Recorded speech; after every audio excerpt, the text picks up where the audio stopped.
Porque ele vende também, né, ingresso no Play Filmes, né? O Google próprio comercializa. Sim. A gente tá gravando isso daqui na semana posterior ao lançamento do Liga da Justiça do Zack Snyder. Isso. E aqui no Brasil, um dos principais players que vendeu foi a plataforma do Google, né? Sim. Eu, inclusive, participei bem ativa nessa campanha. Por isso que a gente não conseguiu se falar semana passada muito bem. Cara, eu tenho alguém para conversar sobre isso, bem qualificado. Obrigado.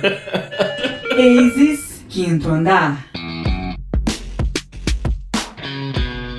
Hoje a gente vai conversar com a Raíssa Klein. A Raíssa ela é uma empreendedora que passou por vários projetos de startup, teve aprendizados muito diferentes em cada um desses projetos e hoje está trabalhando na Warner.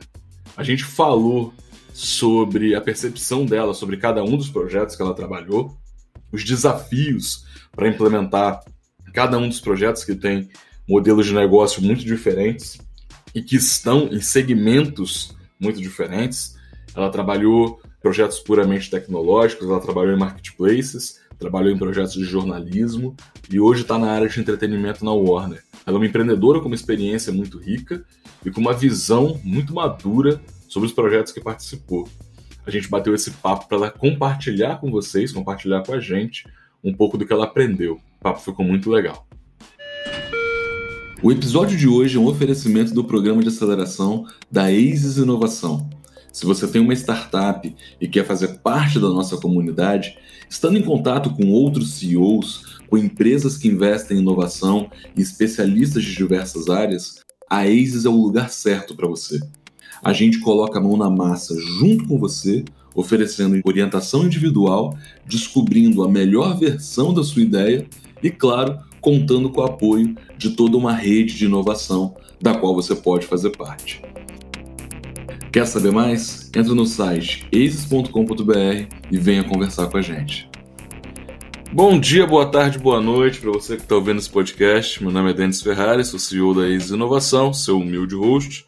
E hoje eu estou aqui com uma empreendedora muito experiente, que eu tive a chance de conhecer numa passagem dela por Vitória, aqui no Startup Weekend, que é a Raíssa. Tudo bom, Raíssa? Oi, Denis, tudo bem e você? Tudo ótimo. Raíssa, para quem não te conhece, explica um pouquinho da sua trajetória, tenta condensar ela para a pessoa entender quais foram as experiências empreendedoras que você teve. Eu sei que é um pouco complicado no teu caso, mas dá uma visão geral para a gente. Bem, vou tentar resumir. Eu comecei a empreender quando eu tinha uns 23 anos. Eu morava onde eu tô hoje, né, passando a pandemia, na casa dos meus pais, aqui em Rio Claro, interior de São Paulo. E na época eu trabalhava numa fábrica de software, né, local. Ela atendia grandes clientes. Eu era a pessoa que fazia a captação comercial de clientes tipo Ambev, Bradesco, Vivo. Eram clientes bem grandes mesmo. E eu conheci, então, meus colegas que desenvolviam aplicativo, software, e a gente resolveu, assim, bem na loucura mesmo, arriscar tudo, e foi o primeiro fracasso, né, da minha lista, foi esse. A gente queria, na época, fazer um social commerce, né, e ele acabou virando um plugin de e-commerce. Eu acho que até hoje vocês devem navegar numa plataforma de e-commerce e encontrar botões semelhantes, né? Mas não foi uma escolha feliz, acho, de startup, nem de monetização, né? Que a gente viu no começo, mas foi um grande passo que eu dei para me inserir no meio. Comecei a conhecer muita gente, entender que eu não estava navegando no modelo de negócio que fazia muito sentido e assim, foi ótimo, assim, foi uma experiência que a startup não triunfou. Ela chamava Influentio na época, não triunfou, mas me abriu portas para entrar em outras startups, em outros projetos que, né, eu posso contar e dividir aqui com vocês agora. No caso, acho que foi a Blumpa, né, que eu estava trabalhando e vocês me conheceram enquanto eu estava na Blumpa, né? Eu acho que eu lembro também desse plugin. Era um plugin social, era um índice, né? Para e-commerce especificamente, não era? Isso. Eu estava bem terminando meu TCC na faculdade né? Eu sou formada em publicidade e propaganda e esse plugin social, ele fazia muito sentido com as coisas que a gente estava estudando na época, né? Que as pessoas, elas se engajavam muito além do like, tanto é que o Facebook, ele não tem mais só o botão de like, né? Tem tantas outras reações, mas na época que não tinha, era só o like, a gente tinha feito um estudo e um teste que as pessoas se engajavam muito mais, por exemplo, no caso de um e-commerce, se eu tivesse os produtos tenho, amei e quero. Então, era uma forma de realmente levar o compartilhamento do link do produto para dentro da plataforma, onde ela tivesse um alcance maior, né? Então, assim, era um plugin que realmente funcionava. A questão da monetização era que a gente estava focado no afiliado. Caso alguém comprasse pelo link compartilhado, a gente ganhava uma pequena porcentagem. Então, era uma startup, assim, que ia se demorar muito para se pagar, mesmo. E eram 4 cabeças ali que já estavam sem trabalhar há muito tempo, desesperado por um modelo de negócio. A gente resolveu, poxa, a gente não vai por esse caminho. Então, cada um acabou dando um passinho para trás. Uns saíram, foram trabalhar em outras empresas grandes de software, como a CIT. Outros também foram procurar outras startups que já tinham um modelo de negócio e de monetização mais sólido, né? E por acaso, assim, 3 pessoas que trabalharam comigo nessa primeira startup estiveram também na Bloompa. A gente ajudou a Bloompa a crescer. Quando eu entrei na Bloompa, o que existia de Bloompa? Era o Eduardo Riglio, que ele era o CEO. Ele tinha acabado de validar a ideia de que as pessoas realmente poderiam contratar a diarista online, né? E na época isso parecia uma ideia um pouco absurda, né? Assim, no caso, ele fez mesmo uma pesquisa de rua, quando ele abordava as pessoas perguntando assim: você contrataria uma pessoa pela internet para limpar a sua casa? A pessoa olhava com uma cara de assustada e não, jamais. E se ele parasse ali, assim, putz, não consigo validar a minha ideia, as pessoas não querem isso jamais, ele nem teria seguido em frente, né? Mas o que ele fez foi bem ousado, né? Na época, ele tinha até como atender, né? Ele colocou um anúncio de Google AdWords, né? E no Search, e montou uma plataforma muito simples, praticamente nem plataforma, era um formulário do Google Docs mesmo, e a pessoa, ela inseria todas as informações, o endereço, as características da casa. Já haviam startups nos Estados Unidos que mostravam mais ou menos um modelo de cobrança, que era baseado por horas, ok, faz de conta que a primeira faxina ali que a gente deu 6 horas, era mais ou menos R$20 a hora, deu R$120 o serviço. É isso, ele conseguiu vender colocando um anúncio no Google AdWords. E para entregar, ele pediu para a mãe dele: mãe, pelo amor de Deus, empresta a funcionária, sua funcionária, para fazer serviço em outro lugar, porque eu consegui ter um negócio aqui. E foi muito bacana, porque na época que eu cheguei, ele justamente precisava, eu preciso crescer, eu preciso trazer mais profissionais para dentro da plataforma, eu preciso trazer mais clientes, e a gente foi numa curva de crescimento que era mais ou menos de 30 faxinas mensais que eles estavam fazendo, para mais de 1.000 em várias cidades. Então, foi uma experiência, assim, muito, muito massa. É um modelo de negócio bem interessante, bem arriscado. Hoje, eu acredito que só tenho Parafuso fazendo, tanto que foi o Parafuso que fez a aquisição da concorrente alemã que a gente tinha na época, que era a Helpling, e recentemente ele fez a aquisição do Bloompa também, que eu vi na plataforma. Então, hoje só tenho Parafuso tocando esse tipo de modelo de negócio focado em diaristas, né? Ouvindo a tua história, tem 2 coisas que me chamam a atenção. Primeiro, na primeira startup, que nem sempre o modelo de negócio que funciona no papel é o modelo que vai dar o lançamento, né? A alavancagem inicial que o time precisa para se sustentar, né? E isso é um erro muito comum de muita gente que não entende, na verdade, que no começo é a parte mais complicada, né? Tem algumas fontes de receita que elas são muito boas, mas depois que você tem 1 ano, 2 anos, elas vão se provar a verdade, se provarem, né? Uhum. Você precisa de um modelo inicial ali mais rentável. No final das contas, da Influential terminou pela galera não conseguir se manter, Essa foi a única razão? Ou vocês entenderam que a solução que vocês estavam propondo não estava gerando engajamento? A solução gerava engajamento, a gente já estava com o cliente, mas eu acho que foi muito diferente da expectativa inicial que tinha em relação, e os empreendedores realmente já estavam sem folha. Um já tinha acabado de vender um carro, o outro já estava começando a se afundar em dívidas e, assim, a gente estava num momento assim, a gente estava se dedicando full time, até mais do full time, para essa startup, e a gente precisava realmente recuar e ver outras fontes de receita para sobreviver mesmo, não era nem a startup. E aí, quando a gente foi olhar para o negócio e reavaliar, a gente quer trabalhar com isso? Não, a gente vai deixar passar dessa vez, a gente vê que tem os plugins e tudo mais, mas eu não desconheço uma startup que realmente fez cases de sucesso com plugin social. E eu acho que foi uma escolha sábia, não seria um bom modelo para ficar martelando, e todos os empreendedores acabaram saindo no lucro, participando de outros projetos e até onde estão hoje, né?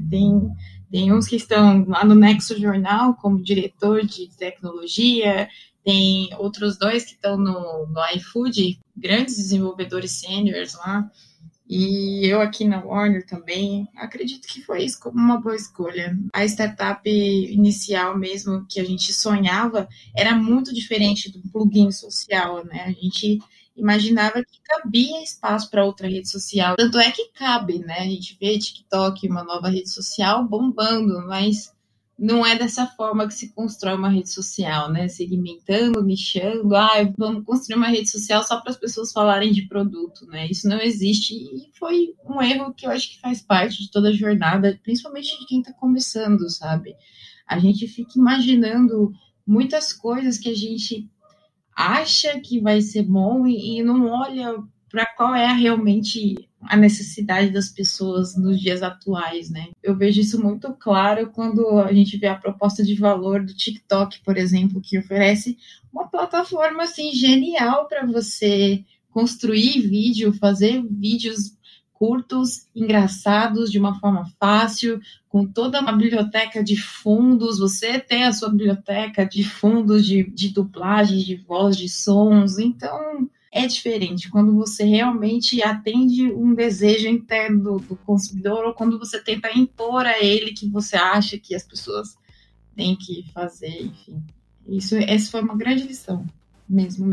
Na Bloompa, você falou que vocês saíram de 30 faxinas para mais de 1.000 faxinas na época que você estava lá? Sim, mais de 1.000. Em 20 e poucos municípios. A gente atendia toda a grande São Paulo. Eu fazia algumas viagens para fazer captação de profissionais em Campinas, e o Eduardo fazia em Curitiba também.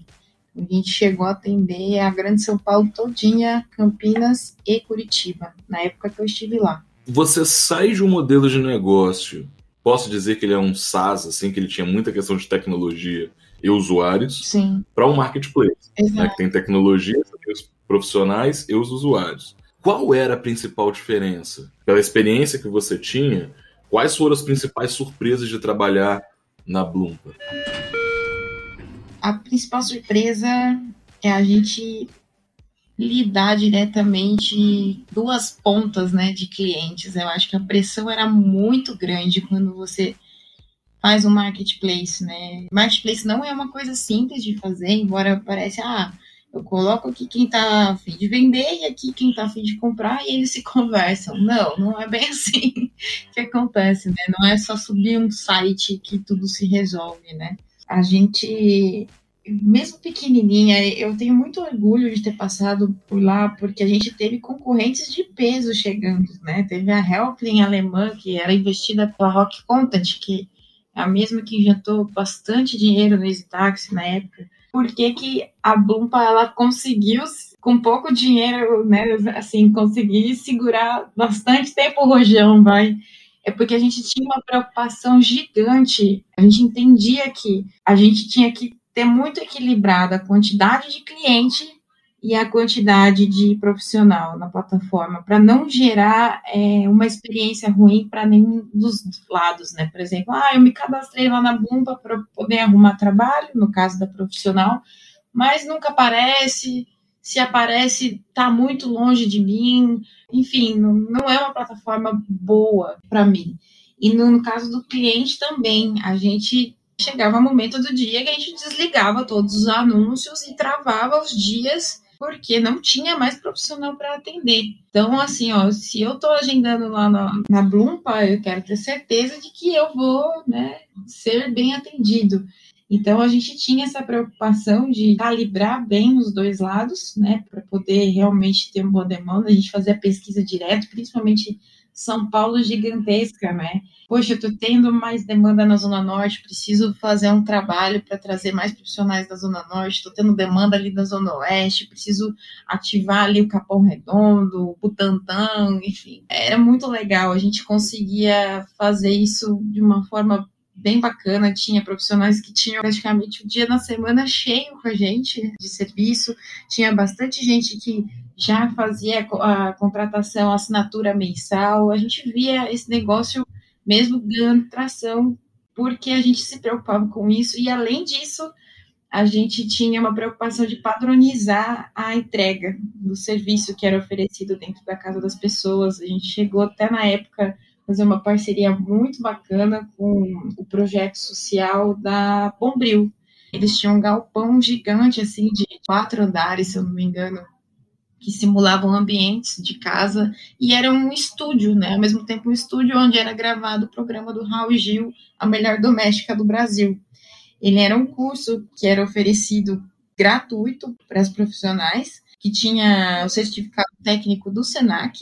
Nossa, era muito bacana, assim, a gente tinha essa parceria, a gente fechava turmas e turmas e turmas, a Bloompa pagava almoço, eu passava o dia ali com elas, para elas conseguirem fazer o curso de uma forma rápida e padronizar o serviço, e até a maneira de falar, de se portar e de, tipo, ajudar a pessoa como uma instrução mesmo profissional, né, para ela ter aquilo como carreira, tipo, pô, eu sou um profissional que organizo lá, que limpa, que sabe com que produto que eu posso lidar em cada ambiente, em cada tecido, enfim. Foi uma experiência assim, bem bacana e que abriu portas para muitas pessoas que estiveram ali com a gente naquele momento. Para quem está ouvindo e tem uma ideia de marketplace, às vezes você não sabe a treta que é você levantar o marketplace, porque efetivamente você faz 2 marketings, né? Você tem que fazer um marketing para ter a demanda efetivamente e para você atrair a oferta. Um exemplo bom, você sempre vê o Uber anunciando para os 2 lados. Você está vendo, olha, deixa seu carro em casa, vai de Uber e dirija, tenha flexibilidade. Você tem que fazer o marketing para os 2 lados e nem sempre esse negócio está equilibrado. Alguma vez alguém do time já foi na casa de cliente fazer faxina? Eu, várias vezes. Já a pressão era muito grande, e acontecia, né? Mesmo com todo aquele controle que a gente tinha de, tipo, lotar as agendas, né, das profissionais e putz, para de vender porque não vai ter como entregar, acontecia sim, no dia seguinte, né, o dia D, a profissional acontecer algum problema e não conseguir comparecer.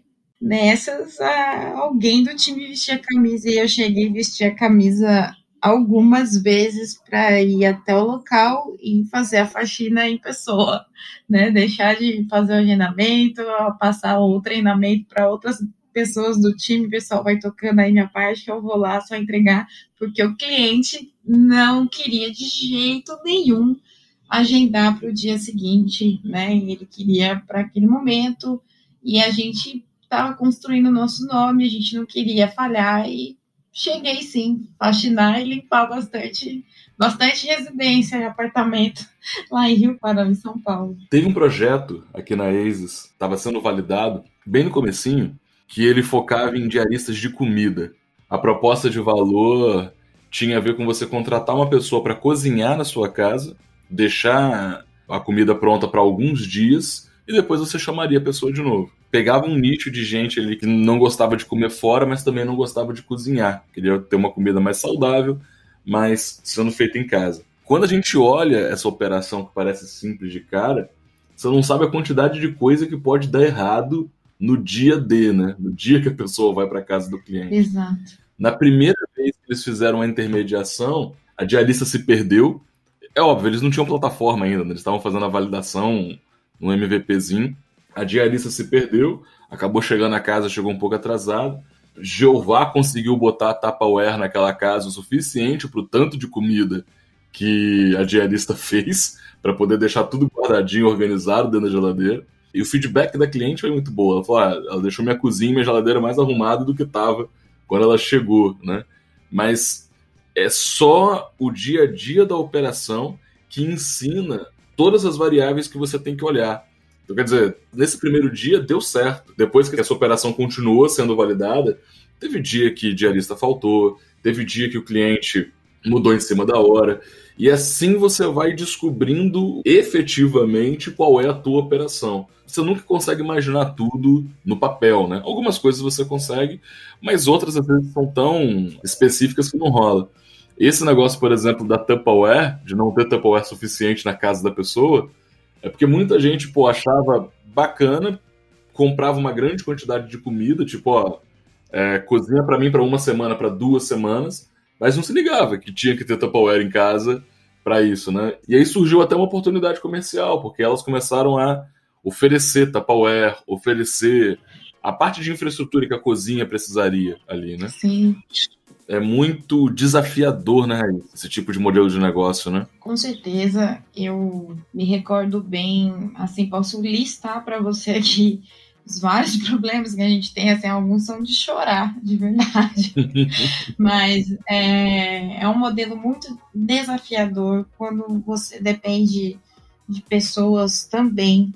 A Bloomba é legal, cresceu, tem uma história, mas ela não vai ser mais do que isso, por quê? Né? Eu fiquei listando alguns problemas na minha cabeça e um deles era, a gente faz um grande esforço para trazer profissional para dentro da casa, a gente treinava profissional, né? Tinha o compromisso de enviar elas para casa Bombril, a gente gastava com almoço, gastava com uniforme, enfim. E aí o que acontecia? Como ela não era uma funcionária nossa, né? Ela era uma cliente, ela poderia usar a plataforma bem quando ela quisesse. Da mesma forma, o cliente. E uma vez que você colocava os dois em contato, eles poderiam fechar um negócio entre eles e nunca mais usar a Bloomba para intermediar essa relação. E então, logo a Bloomba, ela fazia um puta trabalho de qualificação, de trazer gente boa para dentro da casa e com uma faxina só já resolvia, né? E o custo era R$20 para você encontrar um bom profissional. Se você for olhar outros modelos mais tradicionais que ajudam a captar, por exemplo, profissionais domésticos, é muito mais caro o que se cobra para trazer um bom profissional, para você fechar com um bom profissional direto dentro da sua casa. Então, assim, era meio que um tiro no pé. A gente fazia um esforço tremendo e aquele esforço, ele não ficava ali. Ele saía. Em um eventual momento, ela olhava assim, putz, faz mais sentido eu já fechar direto com esse cara que é perto da minha casa, enfim. E depois de um tempo, via que a profissional, ela já deixava de aceitar as demandas que a gente tinha para ela ali na plataforma e a gente sempre tinha que correr atrás de mais. Esse foi um grande desafio e aí viu que a startup ela não ia crescer exponencialmente, igual a gente estava pensando lá no início, né? Outros problemas que a gente chegou a ter relacionados a isso, eu acho que o Brasil tem uma cultura bem complicada em relação a profissionais, assim, eu tive problemas sociais, assim, bem pesados de resolver, assim, não foi simples, de ter treta mesmo dentro da casa, cliente falando que não ia receber profissional que tivesse determinadas características, a gente teve problema relacionado a isso. Não é uma coisa simples de resolver. Quando acontece esse tipo de coisa, você fala assim, meu Deus do céu, eu não queria nem estar aqui nesse exato momento, porque é muito desagradável. Teve problemas no sentido de profissional limpar toda a casa, tira tudo do lugar, e aí a hora que ela vai voltar as coisas no lugar, conectar nas tomadas erradas, aí a gente teve que comprar geladeira nova para o cliente, porque queimou a geladeira. A gente teve que comprar liquidificador, pagar box novo, e aí, numa porcentagem pequenininha que a gente ficava daquele serviço, saía um puta prejuízo também. Não era simples, e a gente tinha que assumir a bronca, né? Não tinha como fazer uma profissional pagar a geladeira, né, para a pessoa, e a gente também, por outro lado, ali, naquela luta de construir o nome, de entregar uma proposta de valor legal, acabava assumindo prejuízo, mas acaba que engessando ali o crescimento em um determinado momento. Você acaba não focando no crescimento do negócio e vai resolvendo todos esses BOs, eles sugam muita energia, né, do time, das pessoas. Esse que você falou do preconceito deve ter terminado, deve ter acabado com o dia de todo mundo, né? Acabou. Eu fiquei muitos dias mal por causa daquilo, porque eu falei assim, a gente faz um trabalho legal para trazer a profissional, ela tá aqui treinada, tudo mais, ela tá pronta para atender.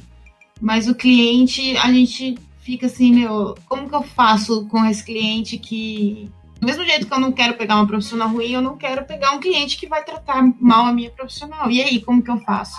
Chegou a ser uma discussão interna nossa, sabe? Tipo, não tem como você fazer esse filtro antes, tentar descobrir se a pessoa é preconceituosa ou não. A gente vai descobrir só no dia, vai ser sempre assim, sabe? Tipo, era um negócio bem complicado.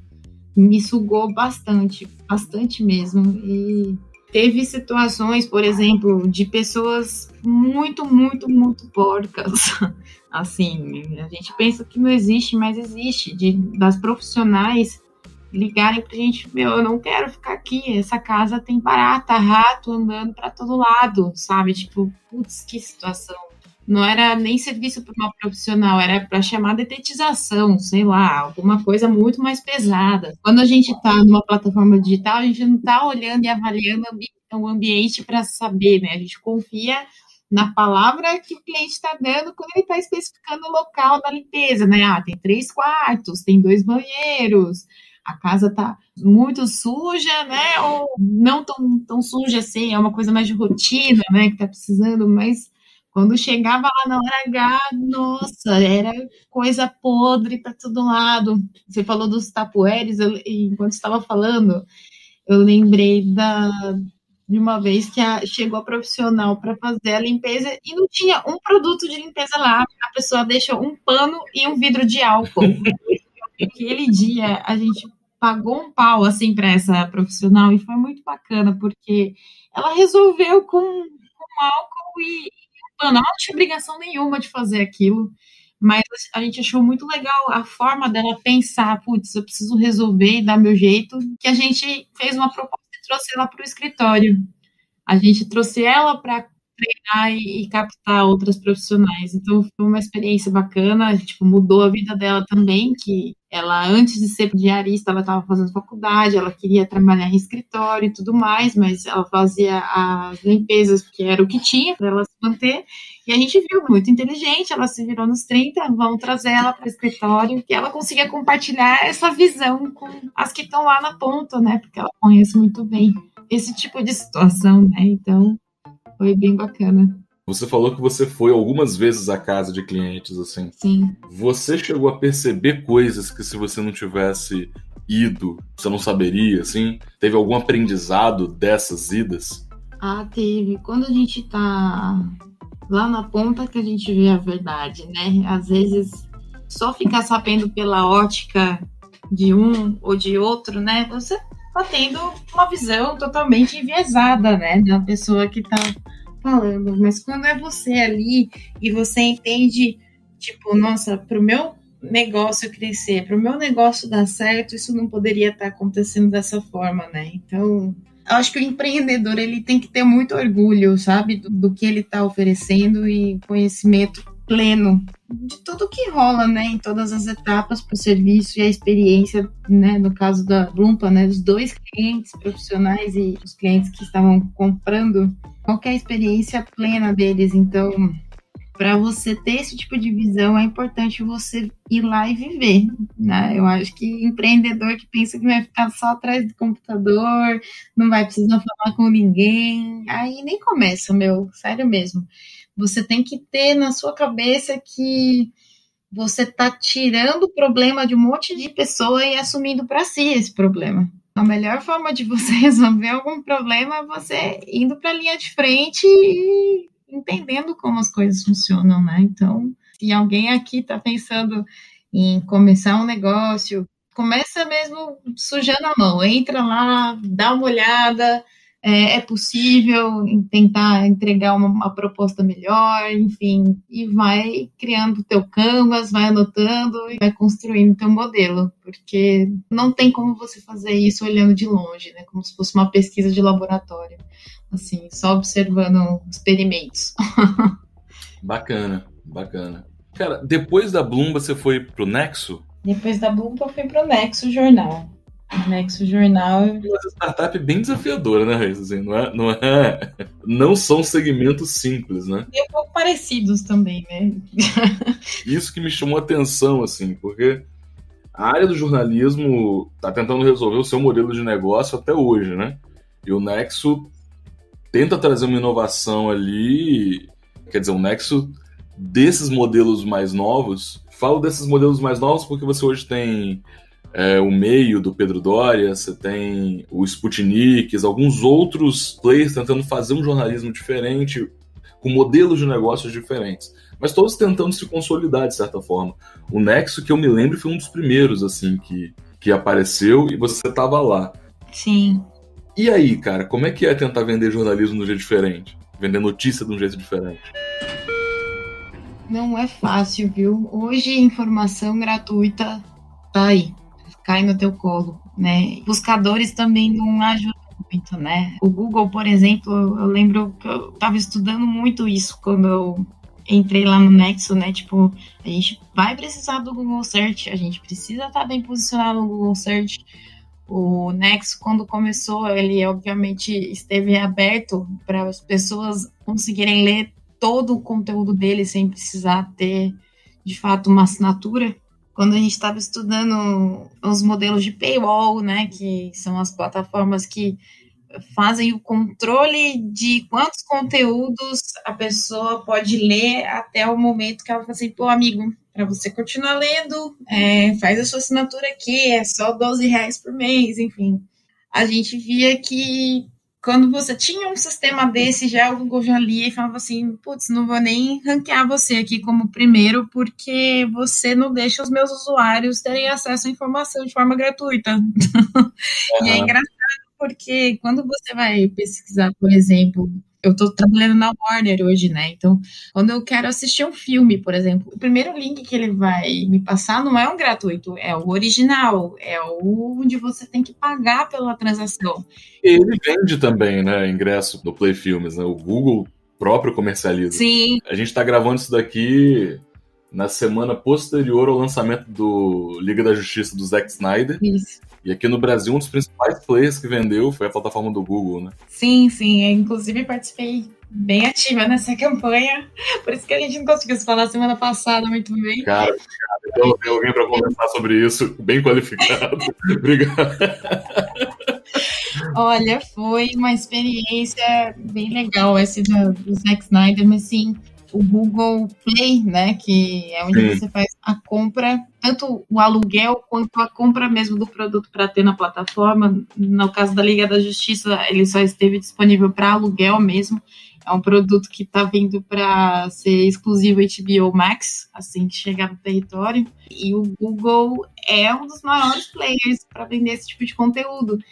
Já no caso de texto, né, quando a gente fala de Nexo, o Google ele se transformou tanto daquela época para cá que às vezes você não precisa nem entrar no link, que o próprio Google Search ele já mostra o texto que tem ali na página, o resumo ali do que você está procurando. Não sei se você já teve esse tipo de experiência, procurar às vezes alguma receita, tipo alguma coisa meio técnica que você está estudando. Às vezes você não precisa nem mais ser direcionado para o link final, ele já puxa toda a informação e na própria página ali do Google Search, ele já te traz ali na cara o texto, né? Então, é muito difícil você monetizar texto no Brasil. Realmente, eu imagino que o Nexo ainda deva, e todos esses players devam passar um apertado aí para poder crescer e monetizar, porque é super justo, né? Não é barato ter um conteúdo de qualidade, né, do jeito que eles trazem. Não acompanho tanto Nexo hoje em dia, já acompanhei mais, mas o que me chamava muita atenção nesses modelos diferentes é que eles... Não era hard news, né? Assim, hard news é a coisa mais gratuita e prática que você tem hoje, mas... Beleza, como é que eu vou entender essa notícia de fato em profundidade? Isso que eu achava muito bacana. São dois desafios que, na época de lançamento do Nexo, ainda não tinha. Eu não lembro exatamente de quando que ele foi fundado. 2015. 2015, né? Já tinha rolado as manifestações de 2013, mas assim, tem uma questão cultural das pessoas pagarem por uma informação que tem gratuita na internet e pagar efetivamente por essa informação. E tem uma segunda coisa que é o quanto da parcela da população efetivamente está interessado em construir discernimento sobre o que lê, né? Não é só o furo jornalístico, não é só saber o que aconteceu, é entender o porquê. Eu tenho realmente vontade de entender o porquê, né? E quando você olha... Eu construí o meu lado crítico, porque o Nexo, ele te deixa muito à vontade. A gente não tá aqui para decidir qual lado você quer torcer. A gente tá aqui para te explicar o que aconteceu. Aí você escolhe que lado você, enfim, né, apoia e tudo mais. Aí, em tempos de influenciadores, que todo mundo gosta da sua opinião e as pessoas realmente vão na opinião dos outros, assim, de uma forma, assim, até um pouco assustadora, né, que eu acho que é um dos grandes motivos da gente estar vivendo essa loucura de times, né? Times que torcem, né? Não pessoas que estão acompanhando, assim, o país, né? Não sei, para mim... um dos grandes motivos é realmente, eu já sigo fulano, tudo que fulano fala, minha opinião é igual. Então, a pessoa não quer construir o próprio raciocínio dela e talvez até se manter um pouco mais saudável nessa história toda, né? É engraçado, cara, mídia de texto, nos últimos anos agora os influenciadores tomaram o YouTube, né? Tiveram um papel fundamental nas últimas eleições, para bem ou para mal. Exato. E assim, ser raso te recompensa com relação ao alcance da informação. Parece que as pessoas já têm uma noção de o interesse apenas pela manchete. E você ter uma personalidade que está personificando ali a mensagem de um jeito que você gosta, de um jeito com carisma, na minha visão, né? Assim, se entende, mas carisma se tem, mas é difícil você entender porque que fulano tem carisma. Você tem líderes completamente diferentes que ambos são carismáticos à sua maneira, ambos arrastam pessoas, mas construíram seu carisma de um jeito muito diferente. Só que, assim, para mim, a gente está passando por uma ruptura social de discernimento que é muito complicada, porque foi político até o início do ano passado, quando começou a pandemia, que você pegou todos esses players que estavam trabalhando em informação e opinião, muitas vezes misturando essas duas coisas que não deveriam ser misturadas, né, e gerando uma zona cinza ali proposital. Sobre a pandemia, coisas técnicas viraram opinião, virou time, e no geral as pessoas não têm discernimento para poder avaliar. Como aquela pessoa que ela segue, que ela gosta, tá falando alguma coisa que às vezes é uma groselha, eu vou acreditar porque, enfim, é ela que tá falando. Fico imaginando o quão desafiador tem sido para esses modelos hoje se sustentarem, principalmente com relação ao tamanho de mercado, porque, fazendo um disclaimer, ter discernimento também é uma coisa cara, né? Porque é estudar, né? É você se informar, é você ler um pouco mais, é você entender, às vezes, de uma área que não é a tua, política, economia, sociedade. Ter discernimento é uma coisa cara. Então, quer dizer, as pessoas delegam para os outros por razões até, às vezes, como é que eu posso dizer, compreensíveis, né? Agora, bicho, é complicado. Imagina um jornalista que ele, né, raramente ele se expõe, raramente ele tem a foto dele ali, é ele falando, né, diferente dos apresentadores, né? É um jornalista que estudou a política econômica e tudo mais, e ele sempre escreveu em nome de alguma instituição, em nome do veículo, né, de comunicação. Isso não gera aquele grau de afinidade para as pessoas falarem assim, nossa, eu gosto de tal jornalismo, né? Você lê a manchete, mas você não vê quem escreveu, você raramente acompanha outras coisas que esse cara escreve, então esse cara, ele fica lá um ilustre desconhecido e ele, poxa, está estudando e produzindo. Agora, o influenciador, por já estar ali mostrando o cachorrinho dele, mostrando a zoeira que acontece com os amigos, ele vai criando um grau de afinidade maior com os fãs, com os seguidores, e é isso. E aí acaba que, num determinado momento, para algumas pessoas, ele substitui o jornalismo. O jornalista que está falar, né? É muito louco isso. Raíssa, você hoje está na Warner trabalhando na parte do marketing. Eu queria conversar um pouquinho sobre a Warner agora, porque a gente está pegando um gancho aqui onde os influenciadores têm um papel no meio da comunicação e no jornalismo, mas na Warner você também deve trabalhar com bastante influenciadores. Imagino que tem um outro papel quando você está falando de entretenimento e filme, né?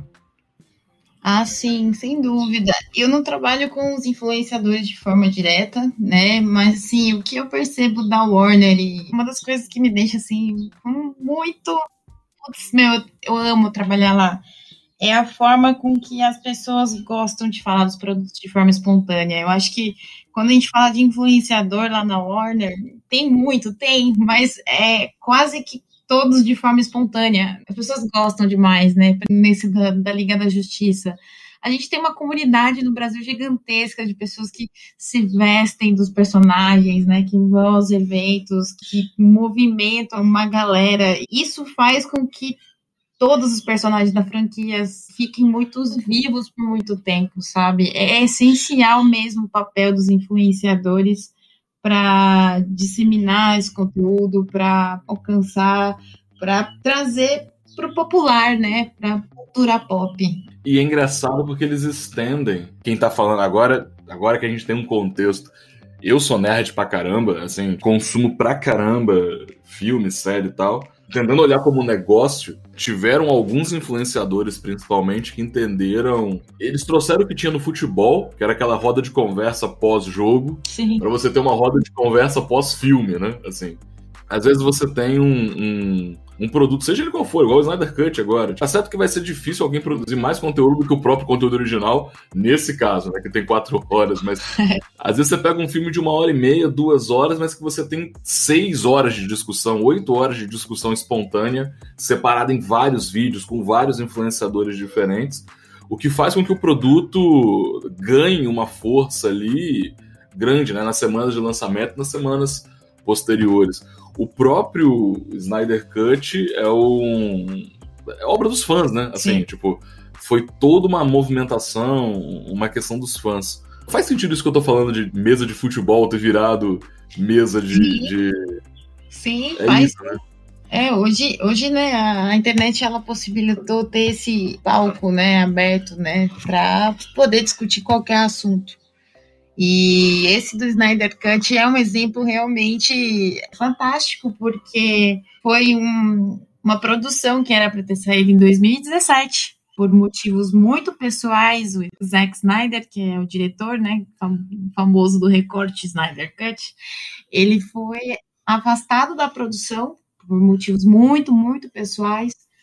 E quando terminaram o primeiro filme, não era aquilo que a galera estava esperando. A galera queria realmente.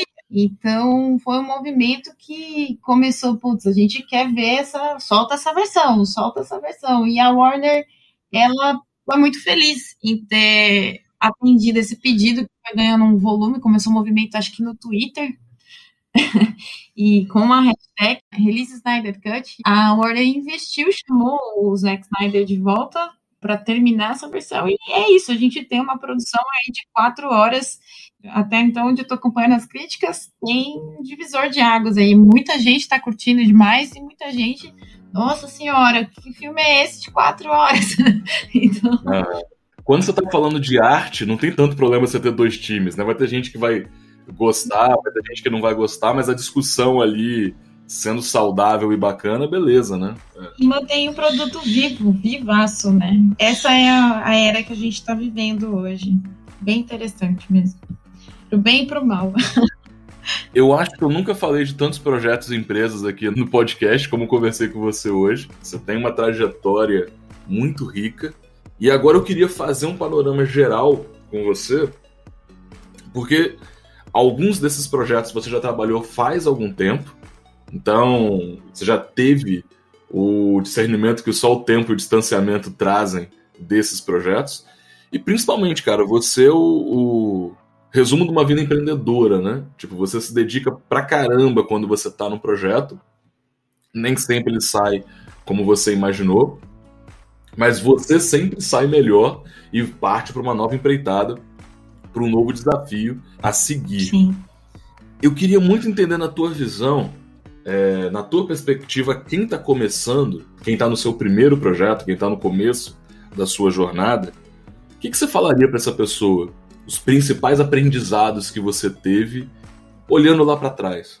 Olha, se você tiver com o coração bem na dúvida, está num trabalho que às vezes não está te fazendo feliz, querendo algo a mais, vai buscar sim, sabe? Esteja de coração aberto, mas vai com muito cuidado. Assim, acho que eu não me arrependo de nada que eu fiz. Eu acho que se eu não tivesse lá atrás arriscado tudo, eu não teria saído de Rio Claro, para fazer qualquer outra coisa, né? E quando a gente começa a buscar o que a gente quer, a gente encontra, por exemplo, as comunidades aceleradoras, né? No caso, o papel aí que vocês estão exercendo é muito importante, sabe? Vai procurar pessoas que estão fazendo, vai procurar crescer junto, porque tudo muda e eu acho que junto a gente consegue chegar mais longe, né? Principalmente essa vontade que a gente tinha lá no início, pô, a gente precisa encontrar nosso mentor. Não foi do jeito que a gente queria, né? Quando a gente vai encontrar o mentor, mas a gente quando começou a conversar com diversos aceleradores, gente, isso ajuda pra caramba, sabe? Te abre um leque do tipo, meu, tem tanta coisa que eu nem imaginava que é importante para eu começar meu negócio. Esteja de coração aberto para ouvir, muito mais do que querer fazer. Acho que no início é muito importante isso, sabe? Tenta encontrar as pessoas que vão realmente trocar com você e não te sugar no meio do caminho. Acontece muito. Acho que eu passei por diversas situações que, nossa senhora, eu trabalhei de graça para muita gente olhando, sabe? Eu acho que dá para ir um pouco segurando o pezinho, vai olhando quem está fazendo legal, tenta ir trocar ideia, vai aprender, na humildade mesmo. Acho que para quem está aqui escutando e quer realmente mudar de vida, para mim, se eu tivesse feito isso um pouco mais com antecedência, antes de eu escolher meu modelo de negócio e já sair fazendo, talvez eu não teria sido tão traumático essa primeira experiência da minha startup, que a gente teve que vender carro para pagar dívida e tudo mais. É porque a gente estava realmente bem ilhado, né? Era um momento onde não tinha nada aqui em Rio Claro, evento nem nada, não existia os podcasts, igual a gente está produzindo um agora, para a gente chegar a conhecimento. Tinha pouquíssimas pessoas compartilhando experiência ainda na internet. Eu cheguei a ter um blog, inclusive, nessa época, compartilhar as minhas experiências, e hoje a gente tem tudo, né? A gente está cada vez mais produzindo coisa, tem cada vez mais gente pensando em se ajudar. E é isso, você tem que pegar, ter a vontade de agarrar nessas oportunidades que estão passando, nesses eventos que estão acontecendo, mesmo que agora digital, né, com pandemia e tudo mais, vai aprender, vai conhecer as pessoas e ouvir, principalmente ouvir. Vai fazer uma baita diferença para você abrir a sua cabeça, conseguir, de uma certa forma, organizar toda essa bagunça que está dentro da sua cabeça para saber por onde eu começo, né? Eu acho que esse é a maior dica. Muito bacana, muito bacana. Raíssa, uma última pergunta que eu queria te fazer. A gente entrevista muito poucas empreendedoras aqui, e isso é uma coisa que a gente vai corrigir com o tempo, mas efetivamente na própria ASES aparecem muitos empreendedores com negócios, da área de tecnologia, enfim. Como é que é ser mulher e empreendedora, tendo passado por tantos projetos? O que você pode dizer para as minas que estão no começo da jornada? Olha, meninas, não é fácil. A gente já conquistou muita coisa mesmo, muita coisa melhorou, mas ainda está bem longe do que a gente chama de igualdade.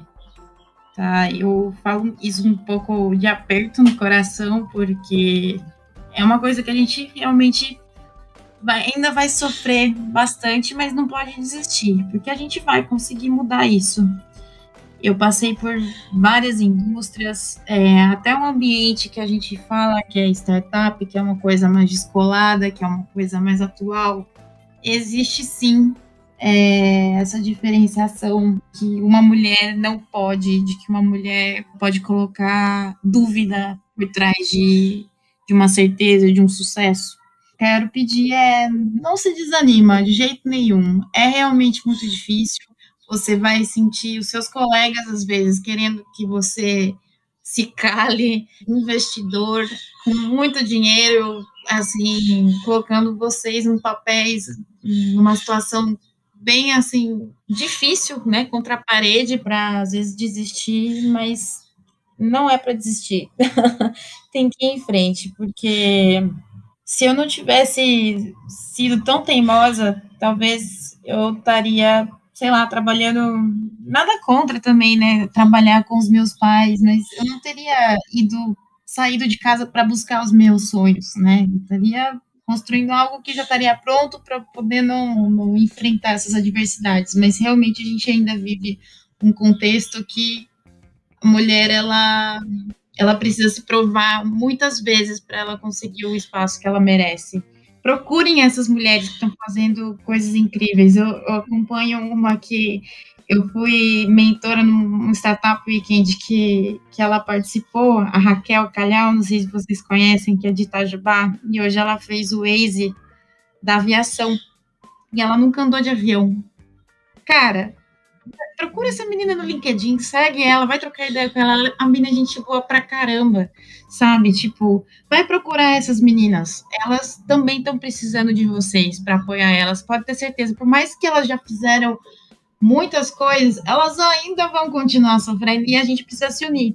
E é isso que eu tenho para falar. Tem menina que já tá fazendo história.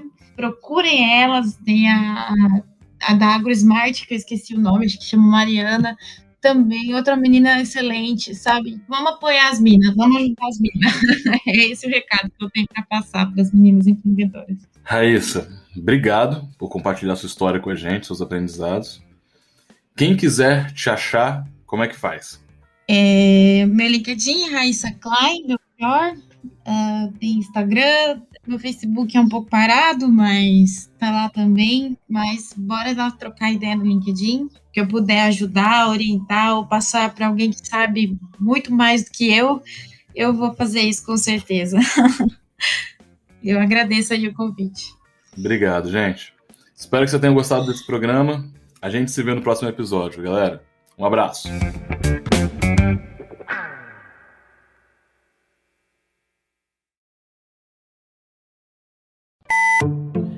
Bom dia, boa tarde, boa noite para você que está ouvindo esse podcast. Meu nome é Denis Ferrari, sou humilde host.